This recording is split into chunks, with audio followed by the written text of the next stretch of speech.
just simply say this. There's no question about it. In our area, we are seeing the advance of Islam. And whenever you hear that, depending on who you are and kind of what your background is, if you're not careful, a couple things will happen. One, you can get really angry. You get really, really mad. And I don't think that's the response of Jesus. If we're not careful, we can become very fearful, like, man, what are we going to do? We just need to sell our property, and we all need to do, go somewhere else or whatever. I don't know if that's the answer to this either. As I have been walking with this, and I think a few months ago, one of the things that hit me, probably now was about 2 years ago, when I started seeing local churches in our area that had been traditional, some of them Southern Baptist, some of them uniquely Christian, being changed into mosques. And as I began to see that, I got to be honest with you, it really began to kind of hurt my heart, because I just believe this, that the most aggressive, redemptive force in the world ought to be the local church. Amen? Like that's what it ought to be.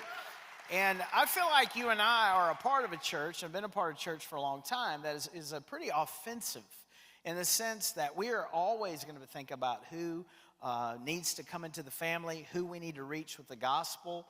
We have spent money and resources and people going across the planet and across the street. And so I'll just be honest with you, when I hear these things, it to me it's an affront, not to me, but to the truth of Jesus and to the gospel. And so as I have kind of walked with this over some time, and I really do believe this began for me a couple of years ago, when I began to see really some very prominent churches that had great historicity, churches that fell and are no longer churches, and in fact they are mosques. I began to think, how do we respond to that? And so over these last few months, there's been about 4 words that have kind of reverberated, and I've shared these in smaller groups. I've shared them with our staff team, and I share them with you tonight because this is where I believe, as a faith family, where we are going to move together. And I really believe our response can be summed up in about 4 words. So the first one is this: we need to reach people who are trapped in what is a demonic cult called Islam. Make sure you understand that's what it is. Galatians 1:8, we'll talk about that in greater detail one day, but that is what it is. And so tonight, Renaud is going to be here to help us with that. The second is this: we must resist Islam as a political ideology, because that is what it is. You look at its history across the world, where Islamicists take over, the quality of life does not go up for women. It does not go up for children. Cultures, countries do not prosper.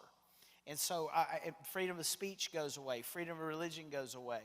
And so we have to, as believers, and I'll say this, it's as simple as this. Some of you need to do things like this: run for office.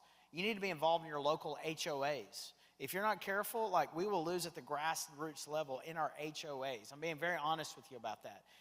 It's happening all across North Texas. It's happening all across Texas, for that matter. The third is this: we need to resource people and give them this information. I don't know that everybody in the evangelical church is waking up to the reality of what's going on around us, and they need to.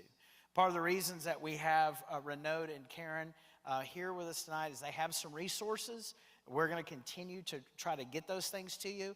We're suggesting you purchase a book tonight. They've given it to us literally at cost. We've built a little bit of cost in that so we can give some away. If you need one, we're going to give you one.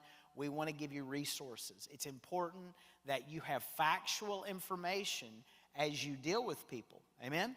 And then finally, it's the word rescue. And that word rescue is this: just like there are people who get caught in human trafficking, there's people who get caught in Islam. And there are some of these folks that have migrated into our country, and I don't say immigrate, I say migrate, because immigrate means you want to take on the customs of that culture. We're seeing migration where that is not the intentionality of that. And so, but if someone does break free, if they are, if they're redeemed, if they get saved, where are they going to go? Because they need their family, they need their livelihood. A lot of women who make their way in our nation now, they have completely no education. Some of them barely speak English. So how do we help these folks leave that lifestyle? Well, we're going to have to find somebody to partner with who'll help us rescue them and help them be able to start over. So you'll hear about those things in the days ahead.